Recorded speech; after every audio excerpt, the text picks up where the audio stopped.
So the first thing is I think that there's always some confusion about how DDMMYY is meant to be spoken. So you can choose one of three possible options. If you have time, you can go DDMMYY. Day, month, year is also fine. But in the studio, we just call it dummy. And so friends call us dummy. And it's not rude, it's okay. So as Jim mentioned, that Dummy is a design studio and publishing platform. And we do, for the publishing platform, we do like artist magazines and artist books and that sort of thing. And I'll talk about that a bit more later. And at this point, I think I will also insert the clause that no doubt all of us know, and that is that every time I use the word ugly or beauty, it comes with inverted commas. So I don't do this for 20 minutes. We understand that it's very subjective.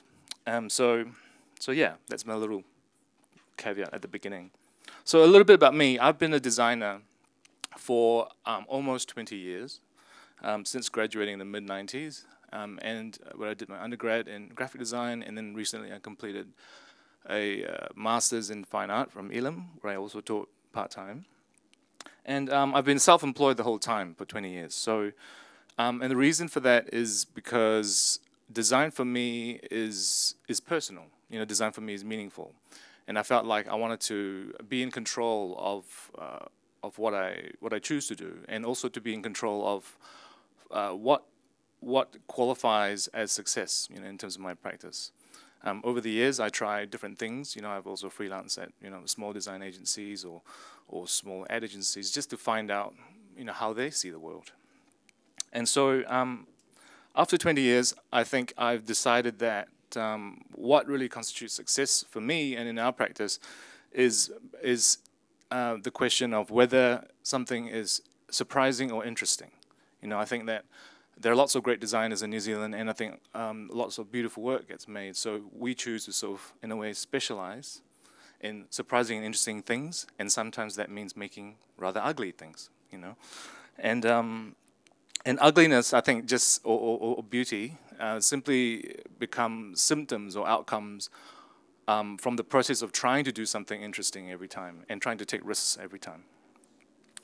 And I think that I guess that's a little challenge that I would give to all of you, is that imagine if you set that up for yourself in all of your projects. If you actually added to every brief, you know, the intention to do something surprising. You know, imagine if your client said to you, just surprise me. You know, like it sets up an entirely different way of thinking and working in every project. And maybe it makes it scarier too. So the closest thing I have to a mission statement, I think, is that we're just trying to engage meaningfully with smaller groups of people or niche audiences, but in a global context. You know, because if we want to do interesting work and experimental work, etc., New Zealand's really, really small. And so if we're talking to 1% of the population, then we want to talk to 1% of the biggest possible population. So luckily for us, I think our clients share similar goals, and so all of them, nearly all of them, export outside of New Zealand. So we get to play in that space, both for the commercial work and also the self-publishing work that we do. And so that means that when we approach a new project, we're aware that we're not trying to please everybody. That sometimes doing good work means polarizing the audience and actually having people hate what you do, and for a small group of people to love what you do. And that's what we hope that we're achieving in every project. And maybe design needs to be ugly if it comes from a different place. You know, maybe the beauty in the project is simply deferred. You know, it's not on the surface, but maybe it's under the skin. You know, maybe ugliness is necessary to foreground a beautiful idea, or a funny idea. You know, design things aren't often are sometimes, you know, a bit too sort of uptight, and that it doesn't feel funny somehow. So, and maybe ugliness gives us a sense of authenticity, you know, and for the same, you know, for the same reasons as why you might choose to do something a little bit off the cuff or something funny. You know, that it's like a paradox that designers have, that we sometimes fetishize things that are undesigned.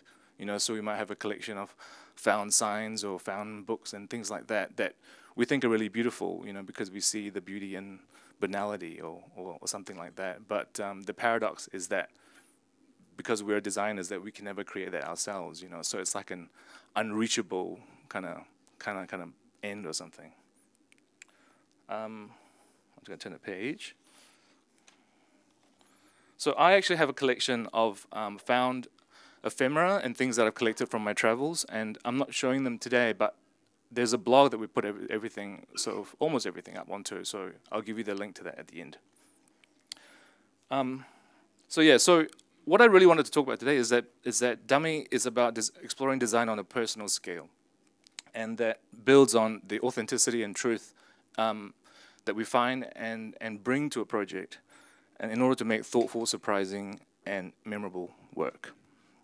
And that means that we have to be brave with our point of view. We have to be brave about putting out stuff that we're not sure about, and that means also telling clients sometimes things they don't want to hear, or, you know, in order to, or in, you know, in keeping with the theme, telling them the ugly truth, as it were.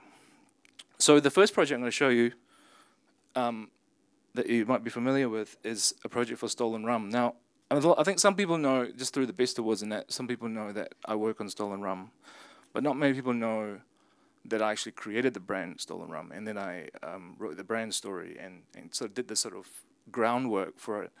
And people obviously don't know the story behind why we chose the name Stolen, so I'm going to tell you. One of the problems that they had when they started the company is that there's always this temptation for a New Zealand company that's dreaming big and to someday sell, you know, in other places in the world. There's a temptation to take a New Zealand story, because you feel the pressure to be, you know, clean, to say, hey, we're from New Zealand, we're quirky, you like us, you know, and you know, and it's 100% pure, and you like hobbits, and, you know, or whatever else that, you know, we sort of get pigeonholed with when we're traveling, and people go, oh, hobbits, yeah, you know, that sort of thing. So so they didn't feel the pressure to have hobbits on their label, but they certainly felt the pressure to have some kind of New Zealand story. But the problem with that is that they tried to make the rum in New Zealand, and it was terrible. Because we don't have the climate conditions for molasses, which comes from sugarcane, and we don't really have sugarcane in New Zealand. So, and because they still wanted to make the best rum in the world, they had to source it from the Caribbean, which is where a lot of the best rum in the world comes from. And along with that, they sourced other ingredients from other parts of the world. And so I had to tell them that they had to ditch the ideas for names that they'd come up with, and they should call it Stolen. And I named them Stolen because it felt like, through my conversations with them, it felt like New Zealand had no right to make rum, you know, like it. And so it's like, well, we'll just take it, in the sense of taking something that that's not rightfully yours. And it's also informed by my research into the history of rum, you know, which is sort of full of pirates and skullduggery and mischief and naughtiness. So it felt like, you know, it sort of crossed those two ideas. And so the context for rum really allows a certain kind of playfulness. You know, it's not like the context for wine or for whiskey, which talks a lot about where it's from and how it's made and that sort of thing. But rum, because they're all from the Caribbean, everyone chooses then to talk about other things, you know, to talk about something much more philosophical, or an attitude, or a fiction, whether that be sea monsters or, you know, pirates and that sort of thing. And that's the reason why rum, the personality of that category exists the way it is. So the brand personality, so all of that I've just mentioned sort of somehow synthesizes together into a brand personality that sort of feels opportunistic, and it feels brave, and it's all about seizing the day and that sort of thing. And it's sort of exemplified or sort of embedded into the main logo mark, which is this.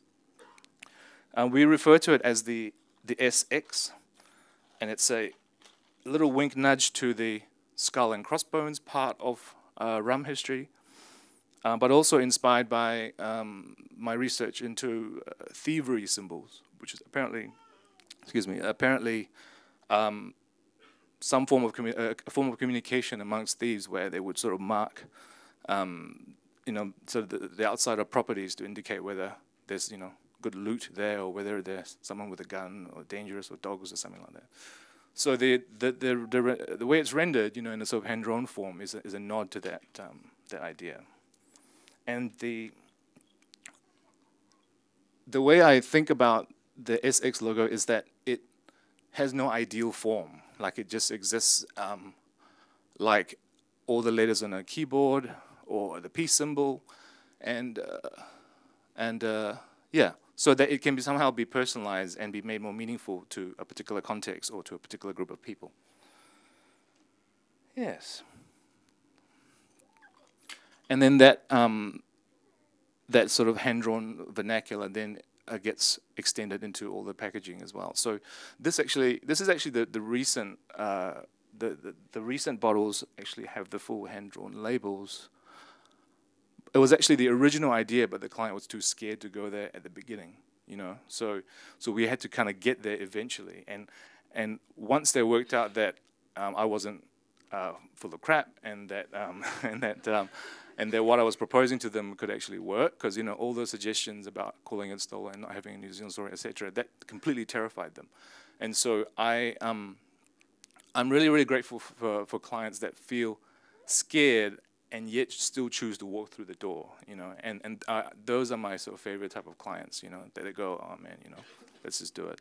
So 3 years later, they just got completely, they sort of flipped around and became much more confident. So then when it came time to redo the bottles, and the bottles custom designed, they were much braver to go with the original vision, which is almost like just a pure hand-drawn language.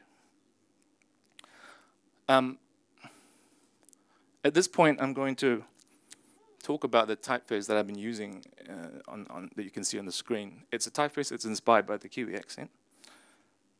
And the relationship between type and accent is something I'm going to talk about briefly. And when I was first told about the ugly theme, I immediately thought about showing you this typeface. So when I showed it to Sam, who works with me in the studio, he said that it looks like the bastard child of Ariel and Comic Sans, which I took as an incredible compliment. And it was really inspired by the fact that I travel a lot, and I think about the Kiwi accent a lot, because it always feels like home when I come home, and it feels like once I step into Auckland Airport, I sort of just relax. It feels like, oh, I'm finally home. But also I think about my own accent, which tells a story of where I come from. So my accent is filled with quirks and things that tell you that I was born in Malaysia, and I learned English at a British kindy, and that I grew up in New Zealand, and now I travel a lot. So it's all kind of meshed up in there somewhere, and it's very imperfect, but it's mine. So I've just got to live with it, right? So the typeface is basically made by taking something that I consider to be almost an equivalent of what I think of English in the typographic form, something really ubiquitous. And that is not Helvetica, but Arial. So I've chosen Arial, and then I deleted the forms to bring it to sort of basic shapes, and then extend it from there. So I drew then it drew an extra leg, or an extra line to make the characters legible. And this typeface is actually unpublished, but I did propose it for a new New Zealand fashion magazine called Charter. And the founder of that magazine has just had a baby, so I don't know whether it's still going to happen, but I thought it was interesting to show you anyway. And it might maybe turn up as another, maybe we'll make a magazine, maybe it will come up somewhere else. So I'll just show you a few slides from the proposal that we put together. This is like end of last year. So obviously all the photography that we use here just simply to indicate how we see the magazine working. So you can see the typeface in context. So the entire magazine uses one typeface for everything. That's sort of the idea. And this was the media kit that we actually did send out. So that was the only thing that was actually published, if you like. And there's part of the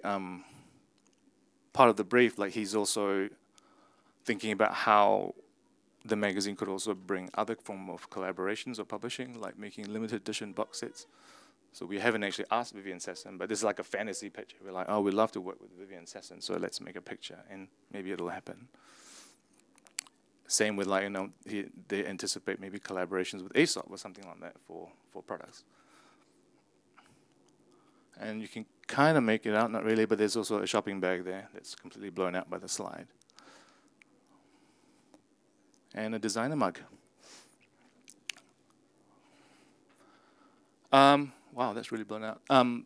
So as mentioned before, like some of the, we actually work on nonprofit projects probably, I would say, 30 to 40% of the time. So when it's not for our own publishing projects, we also collaborate with people like James Herman, who spoke at the last Creative Mornings, and we're just completing a project for the New Zealand Breast Cancer Foundation at the moment. But I'll show you some of the publishing stuff which you can see at dummy.org, and still continuing the whole ugly accent thing, I guess, and also the personal thing. So Leroy is a magazine that we edit and publish and I guess distribute to some degree in the studio. We recently just got European distribution for it, so it's quite exciting. And now we have a really great distributor in Europe who also distribute. They have an incredibly wide reach, and they distribute to places like the Tate Modern and pretty much all our favorite bookshops in Europe. So, and some of the typographic decisions we make have that similar idea of taking something ubiquitous and then distorting it and sort of making it wrong in some way. So the masthead is basically like a slightly stretched weight of universe. And universe is basically distorted all through the magazine, really. So that's an article about Michael Jackson impersonators. That's a fashion spread.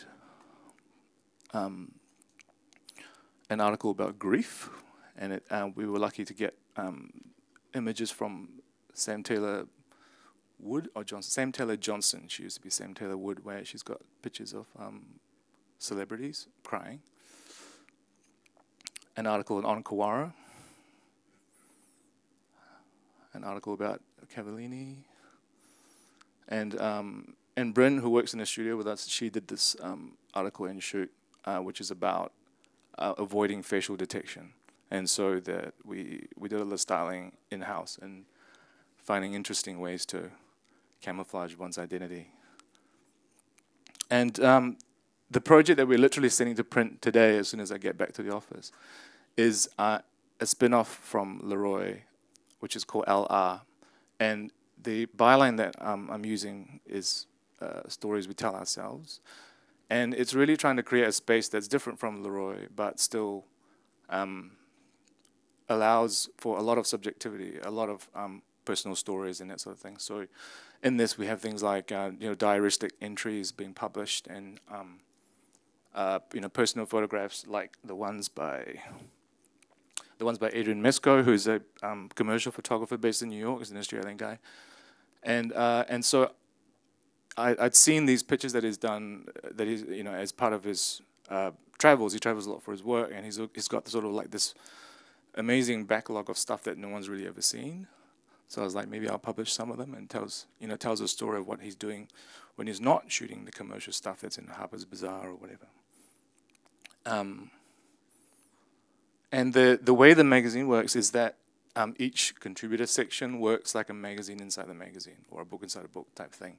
So the pages start on the right-hand side, And so for example, this one here, which is a photo series by a guy named Jason Hosking, who's a Kiwi photographer, and he loves nature and he loves going out in nature photographing. So it starts like that, and then you might go into several pages that have continue that yellow border, and then it finishes, and you go into the next one, which in this case, Lucy's poetry. And just to give you an image of photography, that's by Greta van der Star. And this is the opening spread for, that's the end of the previous article, and that's the start of Julian Hooper's section. Julian Hooper is a New Zealand artist that used to teach at Unitec. Some of you might know him, and now I think he teaches at Elam, I think. And this is one of the spreads from his section, which is like a 32-page section. And that's pretty much me. Like, I'm not sure if I've gone too fast or too slow, but so there's a few links: the studio link, the publishing link, the magazine link, and then dummycollection.tumblr.com is like, I think, over 120 posts deep of weird and wonderful things that we've found from the travels. So check it out. Thank you.